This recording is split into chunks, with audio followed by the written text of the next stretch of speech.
So our last presentation is by Jiaoying Wang, Disentangling Representations of Object Shape and Manipulation in Tool-Related Brain Regions. Good afternoon. Thank you for the opportunity to present one of our recent research. And I'm going to talking about the object shape and manipulation representations in the tool-related networks. And it has been well established that the perception of tools activate a large lateralized cortical network, including frontal-parietal regions and occipital temporal regions.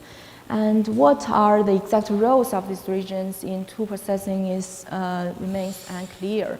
And so there's our evidences suggesting that functional dissociation between dorsal regions and ventral regions with dorsal frontal-parietal regions and the lateral occipital temporal cortex might implicated in computing action-related properties of tools, and the ventral occipital temporal regions were implicated in processing of object shapes. Well, for tools, the shapes and their ways of manipulation are highly correlated, and so it remains inconclusive what our shapes and ways of manipulation were separately represented in these two areas. So the aim of our study is to investigate, to disentangle these two properties in the tool network. And so what we do here is we use four particular tools, which are the corkscrew, the screwdriver, the shaver, and the paintbrush, and to form a 2x2 design with the corkscrew and the shaver with similar shape, and also these bottom two pairs are of similar shape, and the columns have the similar ways of manipulation. And we asked 21 college students to participate in our experiment, and they viewed blocks of pictures of these four tools and made a judgment about the pictures. And specifically for each block, there's two names presented at the very beginning, and then the followed by 7 pictures of these tools. And the participants were asked to judge whether there is any oddball item which is inconsistent to the name of the tools. And the reason why we use these 4 particular tools is that the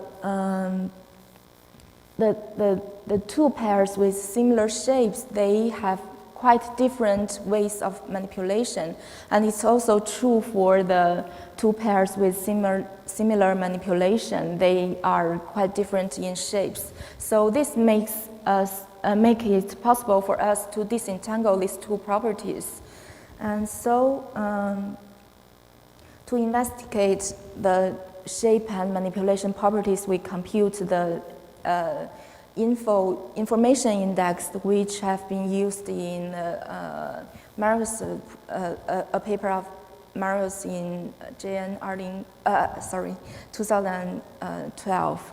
And then we computed the shape information as like we first extracted the activation pattern to each of the 4 tools in the regions we are interested in, and then we computed the neural similarities between all the pairs of tools, and then we compute the shape information and manipulation information.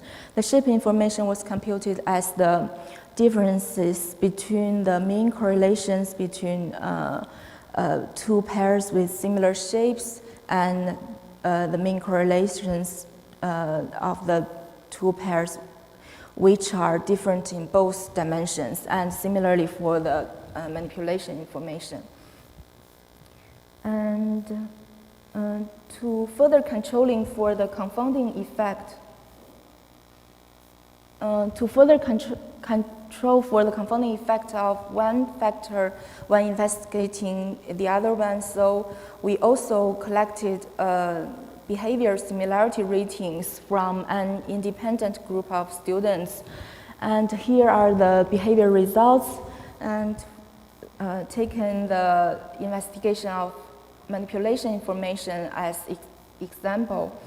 When we investigate the manipulation information, sorry, I don't know why this happens. When we investigate the manipulation information, we want to make sure that the effect we observed was not driven by the shape similarity confounds. And so we tested the interested pairs for testing manipulation information, and we found that for these 4 pairs interested, the last pair, it has a significant shape confounding effect. So this pair was not entered into the further analysis to make sure that we observed the real motor manipulation information. And we did a similar analysis for the investigation of the shape effect, and we found there's no significant manipulation confounding effect, and so all of these pairs were entered into the further analysis. And here's come to the brain results. We first do the analysis in functionally defined 2 selective ROIs. We define these ROIs by contrasting tools with large non-manipulable objects, and we get results very inconsistent to the previous literature. And then shape information and motor information was computed for each ROI. And here are the results. We can see that in the bilateral lateral occipital temporal cortex, there's are very significant shape effect in these regions, while there's no manipulation information observed. While in the bilateral superior parietal regions, as well as the left precentral regions, and there's are both of these 2 effects observed. And in the left inferior frontal regions, we observed a trend of significance of the manipulation information, but not the shape information. We also did comparisons between the shape and manipulation information to examine the specificity of these ROIs, and we found that the bilateral LOTC regions show very high specificity to shapes, and the left inferior frontal regions, as well as the left superior frontal precentral regions, they showed a trend of manipulation specificity, but it does not reach the significance. And for other regions, these 2 properties are more comparable to each other. And we also did a whole brain searchlight analysis, and we found very similar results with the ROI analysis. We found that bilateral occipital temporal regions were very sensitive to shape information, and but there's no significant manipulation information observed, while the manipulation information was observed in the left precentral regions as well as in the right superior frontal and inferior frontal regions. Well, the comparison between the 2 properties in the whole brain also give similar results, and as in the RI analysis, we found that specificity of shape information in the bilateral occipital temporal regions and extending to some of the parietal regions, while manipulation information it's not survived from the multiple correction, but there's some trend of specificity of manipulation information in the right precentral regions. And to summarize, by carefully teasing apart shape and manipulation information, we found both dissociation and associations of these two properties in the brain, and with the bilateral occipital-temporal regions represent strong shape information but not manipulation information, while the parieto-frontal regions show both shape and manipulation information, but the frontal regions seems exhibited a trend of more stronger manipulation information. And that's all of my speech, and I want to thank to Professor Chao Bi and our lab members, and especially Tonghe Zhuang, who is also here, who did conduct the experiment and do the data analysis. And thanks for your attention.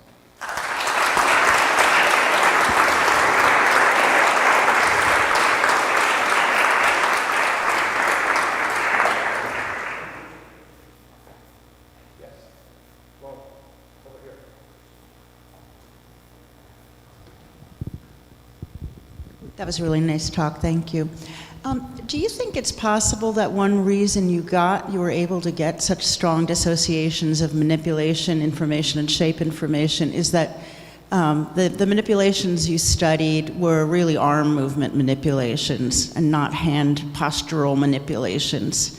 That is, from my work and other people's work, we know that there are shared representations for actions and objects in the so-called ventral stream, or the posterior temporal lobe, right? Mm-hmm. And so some kind of manipulation information is represented, whether it's motoric or not is a matter of great debate. But I think one reason you were able to get this strong dissociation is you used arm wristing and extension actions. What do you think? Yes, I'm also curious about, like, I didn't find any manipulation information in the lateral occipital temporal regions, which has been implicated in, like. And I think that might be why. Yeah. Because of the kind of manipulations you used. I don't know, maybe, and I think maybe because the shape information is quite low level in this study, and so maybe it's overwhelmed, the manipulation information is overwhelmed by the shape information. It's also a possibility, and as you suggested, it may be like that. What we studied is very specific, like hand movement. Maybe there's other actions will suggest a different result.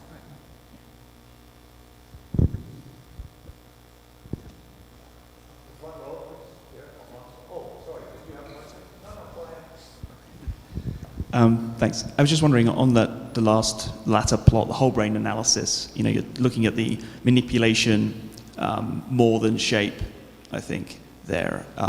And I was just thinking that I understand, if you're trying to bring apart those two factors, why you would do that. But at the same time, it feels like it's a very specific, particular factor. And in reality, I can think of a lot of regions, sort of another contrast of interest may have been manipulation and shape, right? In the sense that there's going to be, by throwing out shape, by having on the negative side of the contrast, you're going to sort of throwing out a lot of things. And I think a lot of relevant areas would have both manipulation and shape, and sort of contrasting them might not be a completely ecologically valid approach, I guess.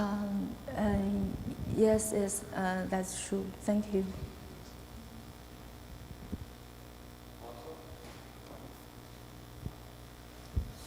Am I allowed to comment on a question? Laurel's comment, Laurel's comment, is not clear to me what led you to make the claim we're making, Laurel, because Stefania Bracci has shown in many experiments that in this part of the brain there is a correspondence, some kind of co-activation of both hands and therefore hand shapes and tools. That's not the same thing as action. That is the fact that hands have particular shapes and they have configurations that can grasp objects of a particular size is not the same thing as action. The issue here is whether you have action information. Now, it can be implicit in a hand shape associated with a tool, but that is an inference that is not available in the visual stimulus. So I'm not sure what the force of your question or comment is. The point that there is no, the fact that there is no action information in that part of the brain is not the same thing as there not being information about effectors. Now, those can be there, but not the same thing as action.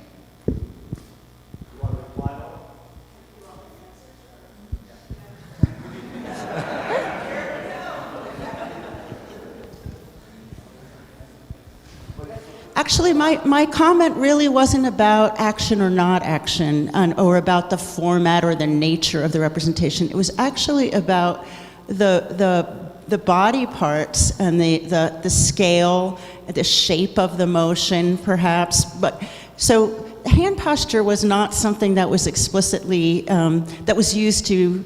As on the manipulation dimension, hand posture per se was not the critical thing that determined whether the actions were similar or dissimilar. It was the arm, it was the wrist twisting, right, or not, right? So my only comment was just that it's possible, had the study looked at postural similarity of the hand, that there would have been a lot more difficulty disentangling the shape and the so-called action representation. And in fact, Stefania Bracci and Marius's work was very much what I was thinking of. So is that a little clearer? So you have to be very careful when you talk about manipulation. Manipulation, the study didn't show anything about manipulation per se. It just showed when the objects that you were able to disentangle two dimensions, and then we infer what those dimensions were, or we infer what, in the behavioral sorting study.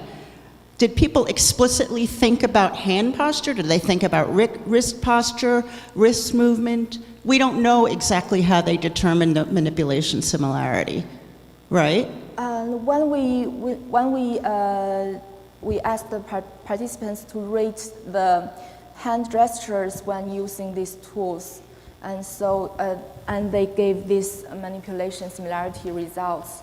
So I think it's more related to like the hand gestures, and for the screwdriver and corkscrew, they are more like rotate. And that's not. I'm sorry. That we don't. That's not a hand posture. So the posture of the hand is the same. For the screwdriver and the corkscrew have a very similar hand position, and I'm sorry, a similar wrist rotation is what makes them similar, right? Okay. Yes. Okay. I guess I'm to some of you who don't study this, it may sound like I'm splitting hairs, but the way you encode these things ends up being very important. We can talk later, but.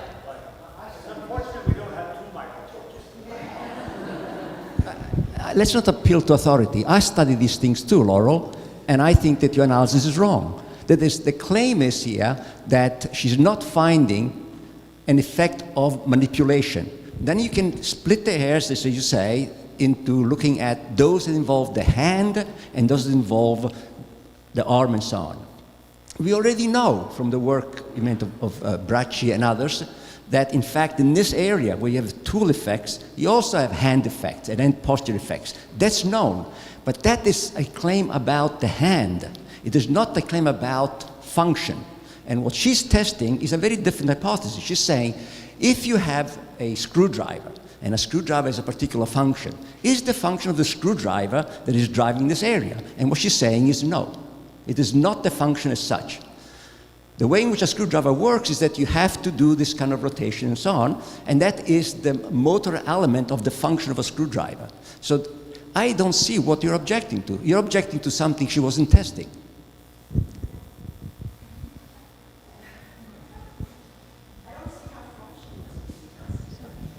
I think we should ask our questions to her, not to each other. Yeah, exactly. Yeah. So, you can see the shapes in the stimuli, and you have to, in the scanner, there's no mention of shape or manipulation. You just have to, you're just judging. Whether it Are is- they both screwdrivers? Are they both whatever? Yeah. So you can see the shapes. Yes. And you might or might not think about how you manipulate them in this task, but you can't help see the shapes. So maybe the reason the effects of the shared manipulation are so much weaker, and you don't find any region that very significantly favors that over shape, just derives from the fact that your participants in this task aren't, they could think about the things that aspect of these tools. They are correlated with their function, but the function of a screwdriver is to put something in, and the function of a corkscrew is to take something out. So it's not the same function, right? It is the same. It is the same action. Yes, that's right. So one question is, I don't know this literature at all, but what if you try to do a classifier based on shared function at an abstract level, actual function, like putting something in or opening, right, where there's lots of different ways you can open, lots of different motions you can use. If you're opening a box, you might use both hands, and if you're opening a cap, you use the same kind of rotation as. Do you find classifiers in tasks like this that are orthogonal to shape for other high-level? Why are the hypotheses so low level that you're testing here about how could be organizing this, namely shared sort of sensory motor things, as opposed to the actual semantic features of functions of artifacts? Well, I admit that there's some, maybe there's some confounding effect that the low level, the shape effect was driven by very low level factors. Yeah. The question is, what are the alternatives that one could look for? Yeah, the reason I do this study to disentangle shape and manipulation is because that for tools, we know that the shape highly indicated the way of manipulation of the tools. So these two properties are highly correlated for tools. And for the two selective regions,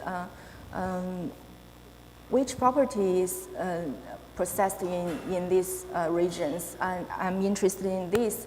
And so I studied whether these regions possessed like shape properties or or manipulation properties, maybe, and if there's this distinction, maybe it suggests that different two selective regions might be driven by different reasons. Yes, that's the reason why I did the research. One last comment. Just an observation that in terms of the manipulation similarities, they are actually partial. So, but because you do the screwdriver and the bottle opener, the first part is it is similar, but then the pulling out is not. So and by I think by asking similarity judgment, you are driving your subjects to pay attention to that part of the movement, of the manipulation that is necessary but not sufficient for the function to be performed. Yes, that's true.